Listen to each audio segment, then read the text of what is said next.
রাজনগর থানার বিভিন্ন গ্রামে কেন্দ্রীয় বাহিনী রুট মার্চ হলো। এবারে নির্বাচনের অনেক আগে থেকেই কেন্দ্রীয় বাহিনী এসে পৌঁছেছে বাংলায়, যা নজিরবিহীন বলা যায়। লোকসভা নির্বাচনকে শান্তিপূর্ণ করার লক্ষ্যে কেন্দ্রীয় বাহিনীকে আগে থেকে মোতায়েন করা হয়েছে বাংলার বিভিন্ন প্রান্তে।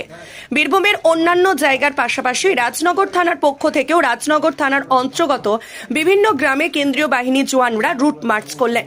রাজনগর থানার ওসি দেবাশিস পণ্ডিতের নেতৃত্বে কেন্দ্র বাহিনীর জওয়ানদের নিয়ে রুট মার্চ করা হয় এবং স্থানীয়দের সাথে আসন্ন লোকসভা নির্বাচন নিয়েও কথাবার্তা বলেন তারা। নির্বাচন নিয়ে এলাকার পরিবেশ বিষয়ে জানার পাশাপাশি নির্বাচন নিয়ে আতঙ্কে রয়েছেন কিনা সে বিষয়েও কথাবার্তা বলেন গ্রামবাসীদের সাথে। কোনো সমস্যায় পড়লে স্থানীয়দের সব রকমের সহযোগিতার আশ্বাস দেওয়া হয় রাজনগর থানার পক্ষ থেকে। ঠিক আছে।